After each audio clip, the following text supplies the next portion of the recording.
in a week and we can't find her.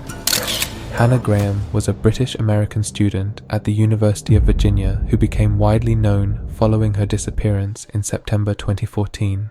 Graham, originally from England, was an 18-year-old second-year student at the time of her disappearance. She went missing on September 13, 2014, after last being seen in Charlottesville, Virginia. Welcome to Mystery Hour, where we peel back the layers of criminal cases, exploring the darkest corners of human behavior. Hannah moved to the States at age 5 with her parents. She wanted to pursue a career in global public health, which led her to a party. Hannah is pictured leaving a party to make her way to a second one. However, Hannah texted her friends saying she was lost just before 1:30 a.m. CCTV footage captures her walking at night around the Charlottesville area. Hannah was not alone. Someone was following her, watching her every movement. Witnesses say that Hannah was with a 32-year-old called Jesse Matthew Jr. It's also been stated that Jesse had his arms linked around Hannah as she looked intoxicated. Witnesses have also come out to say Hannah was with a man who did not look friendly. As crucial minutes passed, witnesses heard Hannah say, "I'm not getting in that car with you." This was the last sighting of Hannah Graham. Jesse Matthew was a part-time taxi driver who was also seen that night as CCTV footage captures him walking through Charlottesville. He was pictured making unwanted advances to women. Later, the same women would report Matthew as he was crossing their boundaries. Matthew seemed to have malicious intent. Matthew and Hannah were captured, walking across each other. Tactically, Matthew ensured he didn't draw any attention to himself and let Hannah pass by. Hannah, who was already intoxicated, was at a disadvantage to notice Matthew's movements, as her alertness to her surroundings was not very sharp. Matthew could see this and took advantage of Hannah as he slowly walked beside her. CCTV footage shows the duo walking together. Matthew had gotten what he wanted. On September 14th, Hannah's friends became increasingly worried about her as she did not communicate after her last text that was sent. Her friends reported her missing as this was unusual behavior from Hannah. Hannah was not the type to disappear and not speak.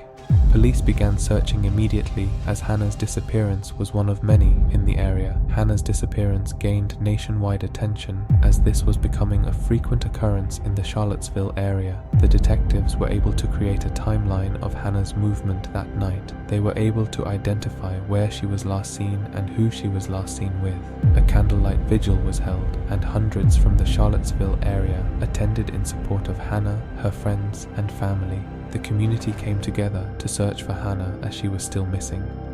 What information is there about Jesse Matthews? Jesse Leroy Matthew Jr. was born on December 14, 1981 in Charlottesville, Virginia, and grew up in a large family. Known for his athletic abilities, he played football in high school and at Liberty University, though he left the university following a sexual assault accusation in 2002. A similar incident at Christopher Newport University in 2003 led to his departure from there as well. In his early adulthood, Matthew held various jobs, including as a taxi driver and hospital orderly, but struggled with job stability. Despite all this, Matthew's family and friends would think the opposite, stating that he was a kind and loving individual and was willing to help anybody.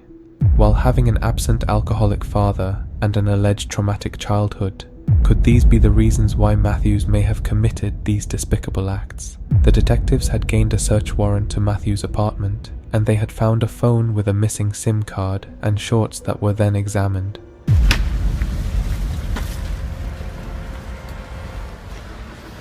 The DNA that was found belonged to more than one person. It contained both sperm and DNA from Matthew, but also from Hannah. Hannah's DNA was also found in the passenger seat of Matthew's car, which suggests Hannah had entered the car. Despite being the last person to see Hannah, he was still not charged for the disappearance of Hannah just yet.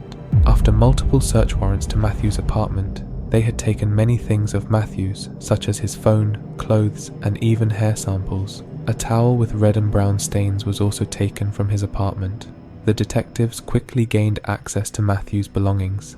As he was not being charged at the moment, Matthew left the police department in a rush, suggesting he was trying to escape from the police and run away while he still could. Police gave chase, but Matthew was able to lose them, causing a nationwide manhunt. On September 24th, Matthew was spotted on a Texas beach with his sister's car. As his car was impounded by the detectives, Matthew stuck out like a sore thumb, and a local resident noticed Matthew at the beach where he was staying in a tent. Matthews was detained then and there, and he was finally caught. As he was classified as a suspect in this case, it was unlikely Matthew would speak on Hannah's location. A reward of $100,000 was released to the public to find Hannah. On October 18th, remains were found at a property in a wooded area. Detectives sealed off more land as they believed they would find more remains in the area. To their luck, a crop top and jeans that Hannah wore were also found. On the morning of September 13th, local residents stated they had seen Matthew's car crossing by the roads that enter behind their property. This alerted the investigators that Matthew was very familiar with this wooded area. As a part-time taxi driver, Matthew was likely to know hidden locations even in the most remote areas. An autopsy was carried out on the remains, and it suggested that death by strangulation was highly likely. It was also confirmed that the remains belonged to Hannah Graham, as the DNA linked to what was found from Matthew's apartment. A plot twist in this investigation was that this was not the only thing they had discovered. Investigators were able to tie Matthew to another murder which had happened in October 2009. Morgan Dana Harrington, a 20-year-old Virginia Tech student, disappeared on October 17, 2009 after leaving a Metallica concert in Charlottesville, Virginia.